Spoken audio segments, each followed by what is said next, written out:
Hello everyone and welcome to your own channel Keshav Jha kings lab. तो आज हम लोग करने वाले हैं चैप्टर नंबर 2 का पार्ट 3, जो कि हमारी वीडियो नंबर 8 होगी हमारी 15 मिनट सीरीज में। अगर आप तक आपने हमारी प्रीवियस वीडियोस नहीं देखी हैं तो आप देख सकते हैं, चैनल का प्लेलिस्ट का लिंक आपको डिस्क्रिप्शन बॉक्स में मिल जाएगा। पिछली वीडियो में हम लोगों ने 7 प्रिंसिपल ऑफ जनरल मैनेजमेंट कर लिए थे, यानी हेनरी फेयोल के 7 प्रिंसिपल हमने पढ़ लिए थे। आज हम नेक्स्ट 7 को कंप्लीट करेंगे। तो चलिए बिना किसी देरी के स्टार्ट करते हैं।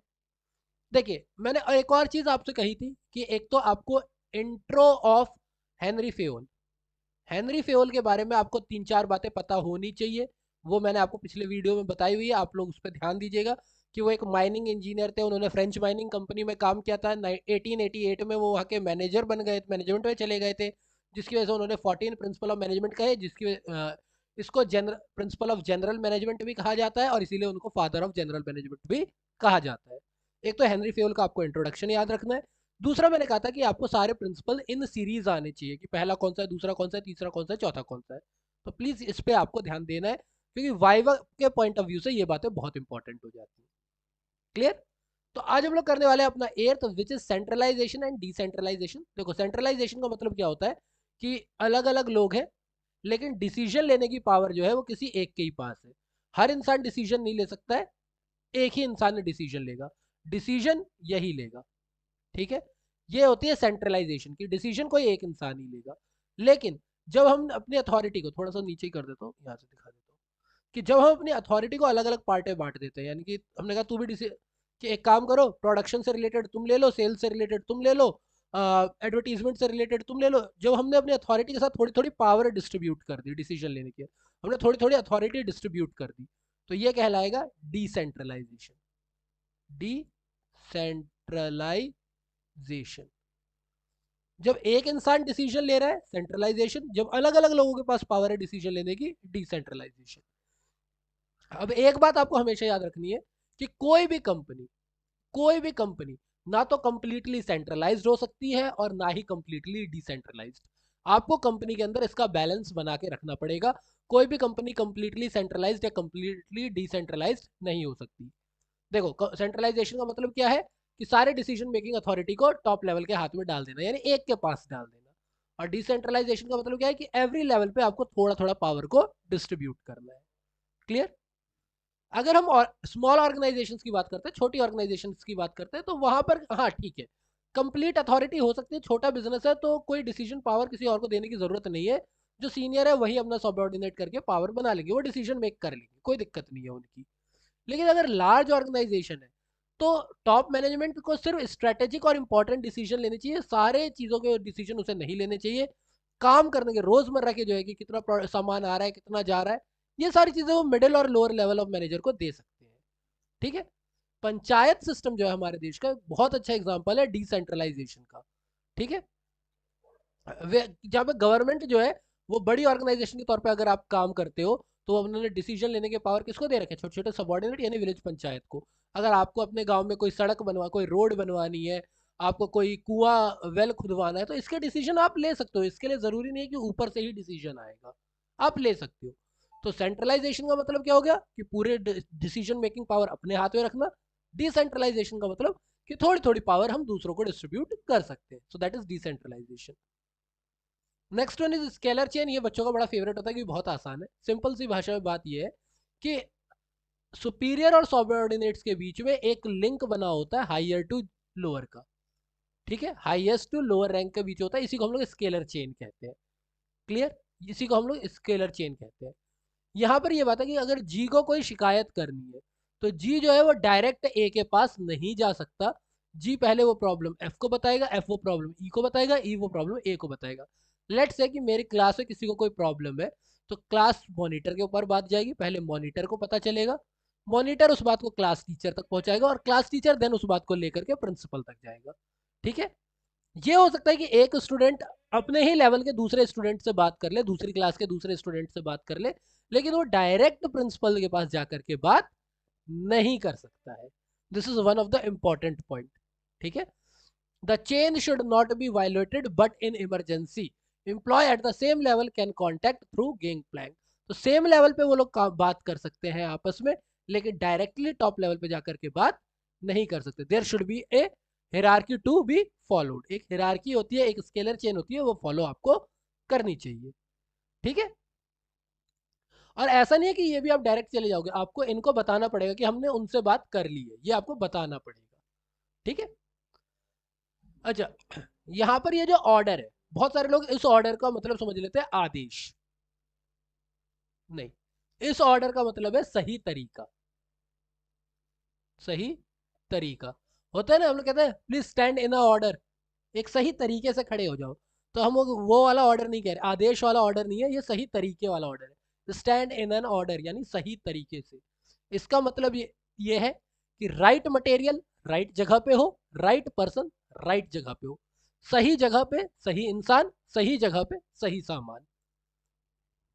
सही जगह सही सामान, सही जगह सही इंसान। ठीक है, ये है बेसिकली ऑर्डर का मतलब। सही जगह पे सही सामान, सही जगह पे सही इंसान, यही इसका मतलब है। ये दो तरीके के होते हैं, एक मटेरियल ऑर्डर होता है जो कि सामान के लिए होता है, और एक सोशल ऑर्डर होता है जो कि लोगों के लिए होता है। देखो अब मेरे को, मैं कॉमर्स का टीचर हूँ, अगर मेरे को हिस्ट्री पढ़ाने के लिए बोल दिया जाए तो क्या होगा? I am not in the correct order, मैं करेक्ट ऑर्डर में हुई नहीं। मैं तो इसका मतलब क्या है, सही जगह पे गलत इंसान जा रहा है ना। ऑर्डर का मतलब ही यही है कि सही जगह पे सही इंसान होना चाहिए, सही जगह पे सही सामान होना चाहिए। This is your order. I hope समझ में आ गया होगा। इक्विटी, इक्विटी पहले तो ये बच्चे समझ ले कि इक्विटी और इक्वालिटी दो डिफरेंट कॉन्सेप्ट है। इक्वालिटी का मतलब है सबको, सबको बराबर रखना। इक्विटी का मतलब है जो जिस लायक है उस लायक उसे रखना। मैं बताता हूँ आपको, बहुत सिंपल सी बात समझाता हूँ, बहुत सिंपल सी बात समझाता हूँ। अभी आपका वाइवा होने वाला है, सबको 19 नंबर दे दीजिए, ये इक्वालिटी है। लेकिन जो 16 डिजर्व करता है उसे 16 दिए जाए, जो 17 डिजर्व करता है उसे 17 दिए जाए, जो 20 डिजर्व करता है उसे 20 दिए जाए।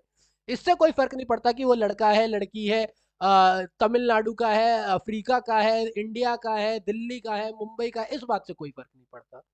तो जब हम religion, language, caste, gender, belief और नेशनैलिटी के आधार पर डिस्क्रिमिनेशन नहीं करते हैं, तो this is known as equity. This is not equality, this is equity. Clear? And principle of justice and fair play should be followed. No worker should be unduly favoured और punished. किसी को भी फालतू में ना तो हमें फेवर देना है ना तो पनिशमेंट देनी है, सब हमारे लिए बराबर है। ठीक है, जब हम लोग एज अ टीचर, जब हम लोग आंसर शीट चेक करते हैं ना, तो हम इक्विटी को ही फॉलो करते हैं कि जो जितना डिजर्व कर रहा है उतना तो उसे हम मार्क्स देंगे, उसमें कोई फेवरिज्म वाली बात नहीं आती है। एक नेक्स्ट चीज इंपॉर्टेंट है, that is stability of personal. आगे जाकर के आप जो पॉलिटिकल एनवायरनमेंट पढ़ोगे तो वहां पर भी एक चीज आएगा, पर्सनल की बात जो हम लोग करते हैं, एक ये भी आती है यहाँ पर बात कि भाई ऐसा है, एक इंसान को आपने सेलेक्ट कर लिया, ऐसा नहीं है कि अगले दिन ही उसे निकाल दोगे। नहीं, ऐसा नहीं है कि उसे निकाल दोगे। हालांकि एक हमारे मैं उनका नाम भूल रहा हूँ, उन्होंने बोला था कि कि बहुत सारे टॉप लेवल एम्प्लॉय मैनेजर जो होते हैं उनकी एक प्रॉब्लम ये होती है कि वो अपने डिसीजन को ओवर रूल नहीं कर पाते। कि मुझे उन्होंने कहा था, मैं नाम भूल रहा हूँ, गैरी नाम है या क्या है, आई एम नॉट श्योर, मैं देख के बता दूंगा आपको अगली वीडियो में। उनका ये कहना था कि देखो ऐसा है कि अगर मैंने किसी पर्सन को हायर किया और मुझे लग रहा है कि कल नहीं, वो पर्सन सही काम के लिए नहीं है, तो जो भी मैंने उसे प्रॉमिस किया, जो भी उसका कॉन्ट्रैक्ट है, मैं उसे पैसा दूंगा और उसे अगले दिन ही निकाल दूंगा। जो भी मेरा कॉन्ट्रैक्ट वगैरह है वो मैं फॉलो करूंगा और उसे मैं निकाल दूंगा। द रीजन इज क्योंकि मुझे नहीं लग रहा कि वो सही है वहां पर। बट अगेन बात क्या है कि उन्होंने कॉन्ट्रैक्ट पूरा फुलफिल किया है, जो भी उसका बन रहा है वो मैं उसे दे करके निकालूंगा। करेक्ट, ये बात हो गई। इसीलिए आजकल ज्यादातर देखते हो आप लोग, प्रोबेशन पे रखा जाता है या फिर अर्ली कॉन्ट्रैक्ट पीरियड में रखा जाता है, वो इसीलिए रखा जाता है। इंपॉर्टेंट बात ये, स्टेबिलिटी ऑफ पर्सनल की बात यही है कि जब आप किसी इंसान को हायर करते हो तो उसका एक मिनिमम टेन्योर फिक्स कर दो कि कम से कम आप इतने टाइम के लिए तो रहोगे ही। जब उसे वो टाइम सेफ्टी मिल जाती है ना, तो वो अपना बेस्ट शो करता है। ठीक है, तभी वो रिजल्ट शो करेगा। अगर उसे यही गारंटी नहीं है ना कि मैं यहाँ पर रहूंगा या नहीं रहूंगा, वो अपना बेस्ट नहीं दे पाएगा। जब उसे पता है कि मेरे पास मिनिमम इतना टाइम तो है, इसके अंदर I can show myself, then वो अपने आप को शो करेगा। So this is one of the important thing, stability of personal. आज हायर किया कल निकाल दिया, नहीं, ऐसे कंपनी नहीं चलेगी। देन इनिशिएटिव, हेनरी फेयोल ने ये बात बहुत इंपॉर्टेंटली कही थी टॉप लेवल वालों को, कि माना कि आप टॉप लेवल पे हो, बट इट डजेंट मीन कि जो आपके नीचे सबऑर्डिनेट्स है उनके पास आइडियाज नहीं है। इन्होंने कहा कि आप वर्कर्स को इनकरेज करो कि वो अपने आइडियाज लेकर के आए, ठीक है, क्योंकि रियल में तो वही काम कर रहे हैं ना, तो उन्हें रियल प्रॉब्लम पता है, तो वो पूछते हैं, इनकरेज करते हैं, develop the carry out their plan and improvement. Initiative जो है वो फर्स्ट स्टेप बनता है सेल्फ मोटिवेशन का। जब आप लोगों की बात सुनोगे, सिर्फ अपनी नहीं सुनाओगे, जब आप लोगों की बात सुनोगे भी, तब जा करके आपकी कंपनी, आपकी ऑर्गेनाइजेशन एक अच्छा काम करेगी, बिकॉज आपके सब ऑर्डिनेट जो है मोटिवेटेड है, ठीक है। And then spirit de corps, मैं कहीं ना कहीं इस पॉइंट को ये मानता हूं कि ये यूनिटी ऑफ डायरेक्शन का ही एक एक्सटेंशन है, ये यूनिटी ऑफ डायरेक्शन का ही एक एक्सटेंशन है। इसे क्या बोला है, management should promote team spirit, यानी सब मिलकर के काम करे, यूनिटी, एक साथ काम करे, और हारमोनी होनी चाहिए सभी एम्प्लॉयज के बीच में। इनके अंदर म्यूचुअल ट्रस्ट होना चाहिए, बिलोंगिंगनेस होनी चाहिए, यहाँ पर आई नहीं होना चाहिए, वी होना चाहिए, ठीक है। एक टीम स्पिरिट होनी चाहिए। तो आई को वी से जिस दिन हम लोग चेंज कर देंगे, हमारी कंपनी काफी अच्छा काम करेगी, and this is spirit de corps. ये है हमारा 14। सो आई होप आपको समझ में आ गए होंगे, हमने 14 प्रिंसिपल ऑफ हेनरी फ्यूल के जो है हमने जनरल मैनेजमेंट के कंप्लीट कर लिए हैं। अगर आपको कोई भी डाउट होता है तो प्लीज़ कमेंट बॉक्स में मुझे बताएं, मैं उस पॉइंट को दोबारा से एक्सप्लेन कर दूंगा अपनी अपकमिंग वीडियोस में।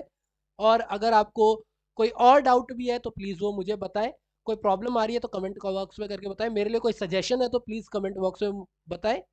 बाकी वीडियो अच्छी लगी हो तो प्लीज़ वीडियो को लाइक शेयर एंड सब्सक्राइब करें, है ना, अपने दोस्तों के साथ शेयर भी करें ताकि उनका भी थोड़ा सा फायदा हो, मुझे भी थोड़ी मोटिवेशन मिले।